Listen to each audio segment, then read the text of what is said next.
¿Cómo le va? ¿Qué dice? Muy buenas noches. Bienvenidos. Esto es Caníbales, aquí por la pantalla de C5N, un programa realmente especial esta noche, sobre todo por los datos, por la información, por el abordaje que vamos a hacer de una cuestión central que nos recorre transversalmente como sociedad y cuya pregunta final va a ser cómo la Corte Suprema de Justicia de la Nación no actuó en su momento y en su lugar, cómo la Corte Suprema no acepta la responsabilidad que tuvo y cómo miró para otro lado, cómo la justicia mismo participó de algo que es totalmente vergonzante y de lo cual tenemos cada día más evidencias, que es de la persecución flagrante muchas veces, de la persecución que se hizo de empresarios, de sindicalistas, de referentes sindicales, de dirigentes y también incluso de dirigentes políticos que no pensaban, que no abonaban la línea ideológica y también política del expresidente Mauricio Macri. ¿Cómo se orquestó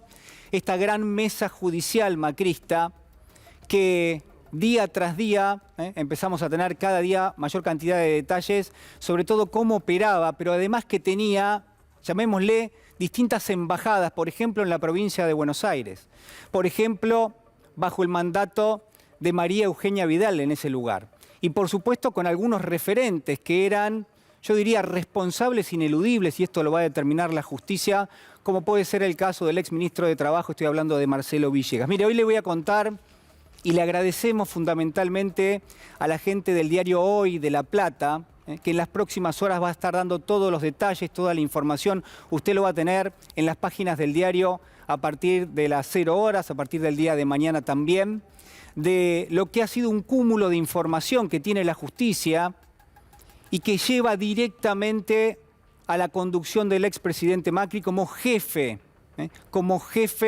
de esta persecución que tuvo, entre otros, a dirigentes sindicales. Por ejemplo, le voy a hablar esta noche de Marcelo Balcedo, ex titular del SOEM. El SOEM ha sido intervenido hace ya algunos años por la conducción macrista, y que al mismo tiempo, allá por el año 2016, era dueño de numerosas radios, entre ellas una importante de La Plata, como es la Red 92, la única que resistió el embate. Porque al final de esta historia usted va a ver que los medios de Marcelo Balcedo fueron no solamente intervenidos, sino que fueron asfixiados financieramente para que tengan que quebrar, para que tengan que cerrar sus puertas, con 300 periodistas en la calle. Bueno, y todo eso forma parte de esta historia. Claro, la primera de ellas, vamos a ir compartiendo información. Le agradecemos nuevamente a la gente del diario Hoy de La Plata. La primera pregunta es ¿por qué Marcelo Balcedo? Y uno se pregunta, bueno, ¿es y fue el único dirigente perseguido? Claramente no. Lo fueron empresarios como los accionistas de este grupo, Fabián de Sousa, Cristóbal López, fueron distintos dirigentes de carácter político, pero también dirigentes sindicales. Mire, fueron intervenidos 23 sindicatos durante la gestión del expresidente Macri. Y uno de esos referentes sindicales fue Marcelo Balcedo, quien era titular del SOEM, pero además de ser cabeza del SOEM, era dueño de distintos medios de comunicación. ¿Por qué él? Mire, desde el año 2016 en adelante, Marcelo Balcedo le disputaba al gobierno nacional, ¿qué? La paritaria. Le disputaba yo diría la discusión por tener un salario digno. Había conseguido allá por el año 2016 lo que se denominó la cláusula gatillo. Esto molestaba al gobierno de María Eugenia Vidal, que lo que quería era que las paritarias cerrasen, obviamente digo porque era casi un mandato escrito del macrismo, que cerrasen por debajo de la inflación, que cerrasen con una pérdida de poder adquisitivo importante, que los sueldos fuesen descendiendo, y para eso tenían que disciplinar. Y parte de esa disciplina que se impartía tenía que ver con esto que le estoy marcando, con la persecución. El año 2016 había cerrado con una paritaria con gatillo, con la cláusula gatillo, y al mismo tiempo uno podría decir que más allá del frente propiamente sindical, el propio Balcedo también ofrecía resistencia en el plano político. Estaba, esto usted ya lo conoce, el intendente Garro, en aquel momento allí en la ciudad de La Plata, y por supuesto lo que le pedían en general, lo que querían de los medios de comunicación, era que no se opusiesen a lo que era la línea política que bajaba el expresidente Macri. En ese contexto entonces es que empieza esta persecución. A ver, señor director, si empezamos a ver algunos de los datos, algunos de los detalles, para tomar una referencia y para ser sumamente ordenados. A ver si podemos ver la primera de las placas, que va a dar un detalle un poco más importante de cómo fue el paso a paso en este sentido. Pero bueno, a ver, yo le podría decir, acá está. A ver, señor director, si podemos ver la primera. Era un obstáculo para Vidal. El gobierno provincial necesitaba cerrar paritarias en baja, lo que le decía recién. Balcello se lo impedía. Además, no asumía la línea política de Macri. ¿Cuál era el proceder que tenía el gobierno de María Eugenia Vidal? Bueno, asfixiaba a los medios de comunicación del propio Balcello. Yo le decía que era titular de algunos medios. Bueno, le cortaban la pauta oficial. Al único medio, o a los únicos medios que le cortaban la pauta oficial, era Balcello. Balcello realizó un reclamo judicial, tuvo una primera sentencia favorable, eso fue apelado directamente por el municipio de La Plata, y es allí donde aparece el primer dato que creo que es importante para consignar, porque en ese contexto de persecución y en ese contexto donde el litigio ya tenía un carácter judicial, la causa pasa a la Cámara, ya le digo, contencioso administrativa de apelaciones. Allí el titular de la Cámara Contencioso Administrativa era el doctor Gustavo Spacarotel. Bueno, el doctor Spacarotel presenta de alguna manera una excusación. ¿Por qué? Porque amenazan de muerte a su hija. La presión era tan importante, y esto está en la denuncia, la presión era tan importante que finalmente el titular de esa Cámara quiere excusarse, sus compañeros de Cámara se lo deniegan, y uno podría decir que a partir de allí es que Marcelo Balcello, el titular del SOEM, se transforma en un objetivo político / judicial de esta mesa. A partir de allí se constituye no solamente como un líder sindical que peleaba para los salarios de quienes formaban parte de su gremio, sino además también que no ponía a disposición sus medios y que por ende entonces era y se transformaba en un objetivo. Le sigo sumando algo más de información.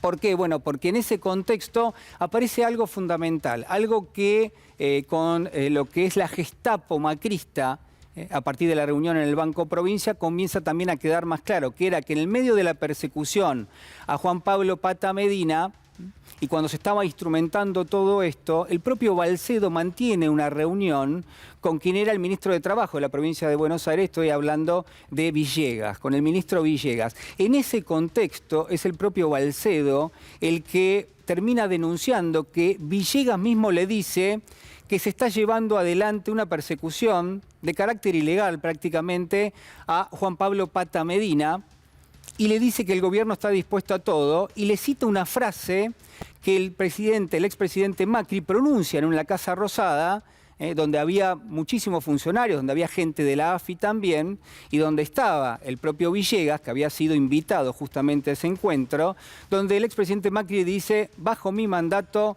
Juan Pablo Pata Medina tiene que estar preso. A lo que el propio Balcello le dice a Villegas: mira, lo que me estás contando es no solo de carácter ilegal, sino además yo tengo que denunciarlo, yo tengo que directamente ir y contárselo a Juan Pablo Pata Medina, algo que hace al día siguiente, y el propio Balcello cuenta después que se reúne con la CGT de La Plata, a la cual también le cuenta todo esto que estaba pasando. Bueno, por supuesto, como usted sabe, y como yo le voy a ir contando, esto le termina pasando también a Marcelo Balcello. Es decir, también termina con una persecución importante. Mire, hay varias cuestiones que quiero marcarle. Usted va a ver cuál es el desenlace de todo esto en unos minutos nada más. Pero lo que es importante es que empieza a develarse en esta historia que había un plan sistémico, que había una forma de proceder, por supuesto, con características ilegales, que tenía su conducción política en el punto más alto de la Casa Rosada, a la cual no le importaba absolutamente nada con tal de desplazar a aquellos que no estuviesen en su línea, y puntualmente el mundo sindical detectado como un enemigo, como el primer enemigo, como queda totalmente en evidencia. Déjame contarle 2 o 3 cosas. Bueno, claramente en ese punto, si la persecución iba a ir contra Balcello, y ya le conté cómo se había transformado prácticamente en un objetivo del gobierno del expresidente Macri, lo que tenía que haber era una causa. Y no la había.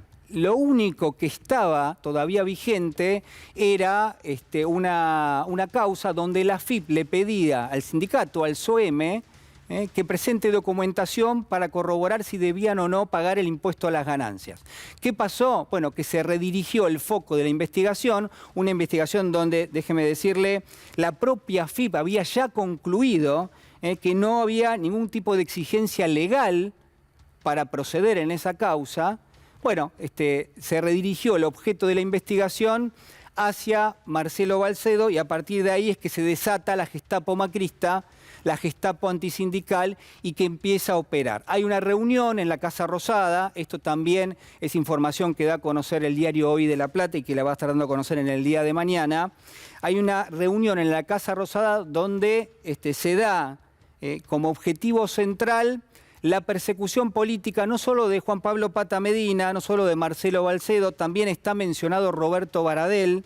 Allí están mencionados los Moyano, el clan Moyano también allí en esa reunión, y no es una, sino que son 7, escuchó bien, son 7 las reuniones que se dan en la Casa Rosada donde participan muchísimos funcionarios. Señor director, discúlpeme, pero me voy perdiendo, porque esto tiene una cronología, obviamente, pero digo, hay, y están citados en estos escritos, quienes formaron parte, parece mentira, hay muchos funcionarios, exfuncionarios de Juntos por el Cambio mencionados allí, tendrán que dar las explicaciones correspondientes, pero lo concreto es esto: se destapa la persecución de la Gestapo macrista, se instrumenta sistémicamente esa persecución y a partir de entonces van a correr aproximadamente 10 días desde el momento en que se decide perseguirlo y detenerlo a Marcelo Balcedo y a su mujer hasta que efectivamente esto tiene lugar. Ahora sí vamos a repasar las fechas, fíjese allí.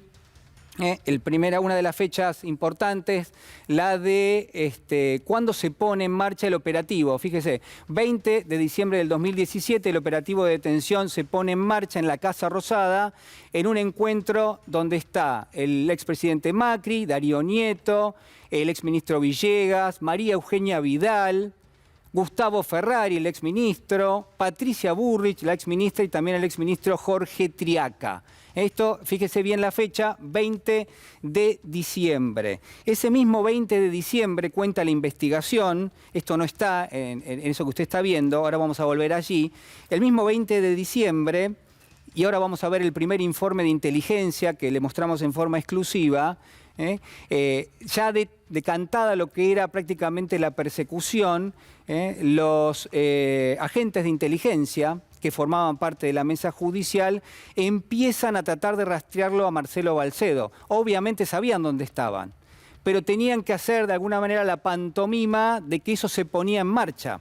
Y entonces usted va a ver el primer informe de inteligencia, a ver, señor director, si lo podemos ver, donde en la misma fecha, pero durante horas de la mañana, es decir, todavía no se había producido la reunión en la Casa Rosada, pero ya se había decidido políticamente que se lo iba a perseguir a Marcelo Balcedo, donde en la misma fecha, ese 20 de diciembre, acá lo tenemos, se le informa a través de lo que es un parte de inteligencia al gobierno nacional, se deja constancia de un llamado telefónico proveniente de la Unidad de Inteligencia de la Gendarmería Nacional Argentina, a fin, dice el informante, de ponerme en conocimiento que se cotejó una entrada al país en el día de hoy por parte del señor Marcelo Balcedo mediante un vuelo particular. Ahí hay una matrícula a través del aeropuerto Jorge Newbery con procedencia desde la República del Uruguay. Asimismo, se deja constancia que siendo alrededor de las 13 horas, la unidad antes referida se comunicó nuevamente para poner en conocimiento de la salida del país del señor Balcedo a las 12:11 mediante el vuelo particular, y allí está, con destino hacia la República Oriental del Uruguay. ¿Cuál era el plan? ¿Cuál era el objetivo? No era solamente detenerlo a Balcedo, era hacerlo en la República Oriental del Uruguay. ¿Para qué, se preguntará usted? Bueno, para debilitarlo políticamente, para que no tenga contacto directo aquí en la Argentina con quienes estaban junto a él en el SOEM, y además con que no tenga una vinculación directa con quienes estaban al frente de sus medios de comunicación. y para eso tenían que detenerlo en Uruguay. Y entonces empieza una serie de partes que vamos a pasar por alto, donde de forma fraudulenta, porque mucha información de esos partes es falsa, se trata de empezar a mostrar que el propio Balsedo podía ser, en gran medida, si usted quiere, fruto, o en todo caso susceptible, a algún tipo de fuga.